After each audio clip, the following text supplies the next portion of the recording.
कहानियों का सिलसिला अभी भी जारी है। हम यहाँ पर बात करने वाले हैं एक पति और पत्नी की। जब शारीरिक सुख नहीं मिलता है पत्नी को, तो वो अपना शारीरिक सुख यानी भोग भोगने की इच्छा जब पति से पूरा नहीं हो पाती है, तो वो अब दूसरे जगह से अपने शारीरिक सुख को पूरा करने की कोशिश करती है और ऐसा करती भी है वो, क्योंकि पति जो है उससे उसको शारीरिक संतुष्टि नहीं मिल पाती है। इस कदम को उठाने से पहले वो ये इस चीज़ को भूल जाती है कि आखिरकार लोग हमारे बारे में जानेंगे तो हमारा घर परिवार टूट जाएगा और जो रिश्ते हैं हमारे पति के साथ वो भी टूट जाएंगे। यहाँ पर हम बात कर रहे हैं एक पति और पत्नी की। पति जो है विदेश चला जाता है काम करने के लिए और इधर पत्नी घर में अकेली रह जाती है। इधर पति के विदेश चले जाने से पत्नी को शारीरिक सुख नहीं मिलता है, तो वह पत्नी एक बच्चे के पीछे पड़ जाती है। इस कहानी को पूरा समझने के लिए आप लोग हमारे वीडियो में अंत तक ज़रूर बने रहें। नमस्कार, हम संतोष कुमार, संतोष क्राइम सफ़र में आप सभी का स्वागत है। यदि आप लोग नए हैं तो हमारे चैनल को सब्सक्राइब कर लें और वीडियो को लाइक शेयर कर दें। आज की जो सच्ची घटना मैं सुना रहा हूँ यह है बिहार प्रदेश का। बिहार प्रदेश का एक ज़िला लगता है पूर्णिमा। पूर्णिमा के अंतर्गत एक थाना लगता है बरारी।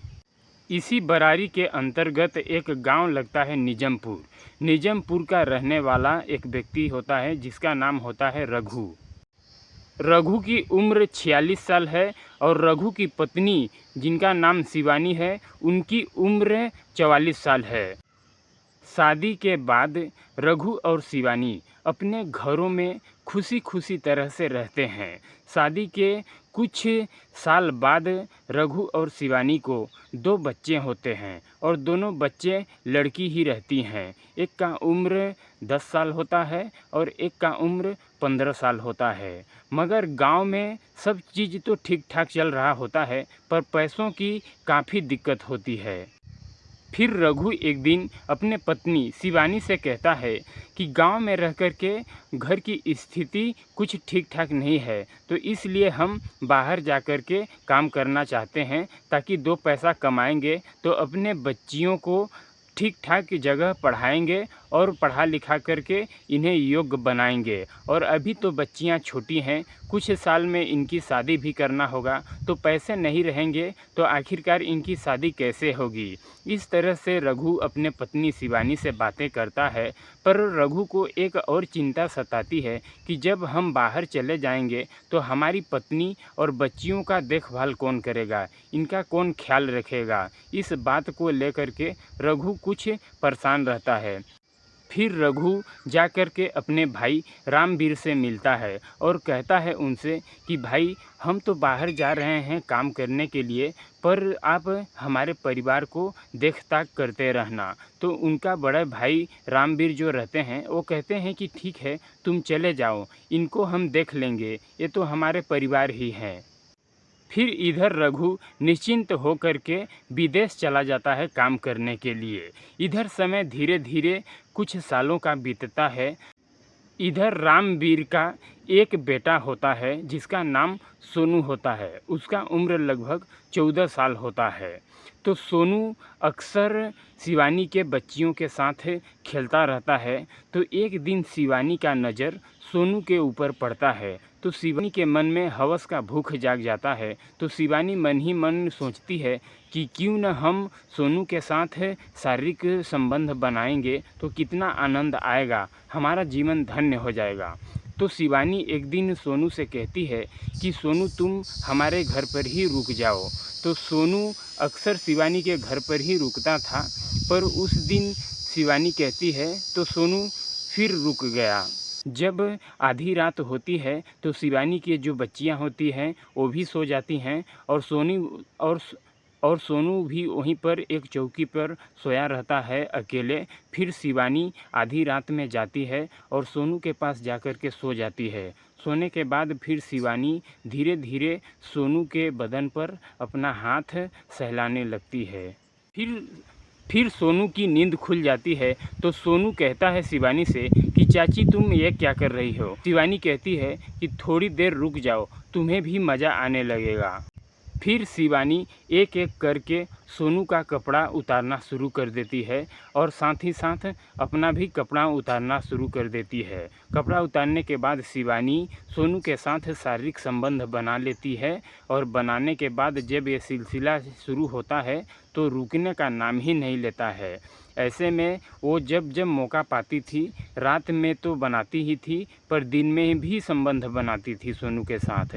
में फिर गांव वालों ने भी इसके बारे में जान लिया कि ये लोग आपस में संबंध बनाते हैं, तो फिर सूचना लोग मोबाइल से रघु के पास दे देते हैं कि तुम्हारे जो पत्नी है वो तुम्हारे भाई के बेटे के साथ शारीरिक संबंध बनाती है।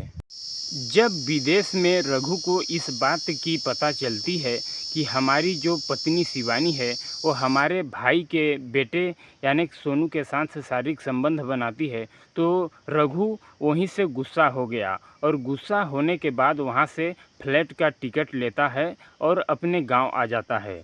अपने गांव आने के बाद वो शाम के वक्त अपने घरों में जाता है। घरों में जा कर के देखता है तो उसकी दो जो बच्चियां हैं वो एक रूम में सोई होती हैं। और बात रही शिवानी की, तो शिवानी को देखता है तो शिवानी उस रूम में नहीं होती है। शिवानी को वो दूसरे रूम में जा कर के देखता है तो अंदर से दरवाज़ा लॉक होता है। खिड़की से झांक के देखता है तो सोनू और शिवानी नग्न अवस्था में होते हैं, दोनों आपत्तिजनक और शारीरिक संबंध बना रहे होते हैं। फिर वो दरवाज़ा खटखटाता है तो दरवाज़ा खोलते हैं तो सोनू काफ़ी डर जाता है और रोने लगता है और कहता है कि चाचा जी हमें माफ़ कर दो। फिर शोर शराबा करने लगता है। शोर शराबा सुन कर के अगल बगल के लोग भी इकट्ठे हो जाते हैं। तो जो रघु होता है वो कहता है कि ये देख लीजिए हमारे पत्नी और हमारे भतीजे का चाल चलन, अब हम अपने पत्नी को नहीं रखेंगे, इन दोनों की शादी करा दो। तो सोनू की उम्र 14 साल होती है तो सोनू कहता है कि चाचा हम शादी नहीं कर सकते हैं क्योंकि ये हमारी चाची हैं, और यही बातें शिवानी भी कहती है। सोनू कहता है कि चाचा हम ये सब करना नहीं चाहते थे पर चाची हमारे साथ जोर ज़बरदस्ती करके करवाती थी, हमें ये चीज़ बिल्कुल पसंद नहीं था पर चाची हमारे साथ ज़बरदस्ती करवाती थी। शिवानी भी अपने पति रघु से कहती है कि हम सोनू से शादी कैसे कर सकते हैं, ये हमारे जेठ का लड़का है और हम शादी कर लेंगे तो काफ़ी गांव में बेइज्जती होगी। तो उधर रघु कहता है कि तुम शादी करोगी तो बेइज्जती होगा और शारीरिक संबंध अपनी हवस मिटाने के लिए इससे संबंध बनाई तो तुम्हारी बेइज्जती नहीं हुई थी। फिर गांव में पंचायत बुलाया जाता है और पंचायत के फैसले से 14 साल के सोनू से 44 साल की महिला की शादी करा दी जाती है। दोस्तों, ये घटना सुनाने का उद्देश्य मेरा किसी को ठेस पहुंचाना, परेशान करना नहीं है, बल्कि आप लोगों को जागरूक करना है कि इस तरह की देश दुनिया में घटनाएं घट रही हैं। आप लोग सावधान रहें। यदि आप लोग नए हैं तो हमारे चैनल को सब्सक्राइब ज़रूर कर लेना। जय हिंद, जय भारत दोस्तों।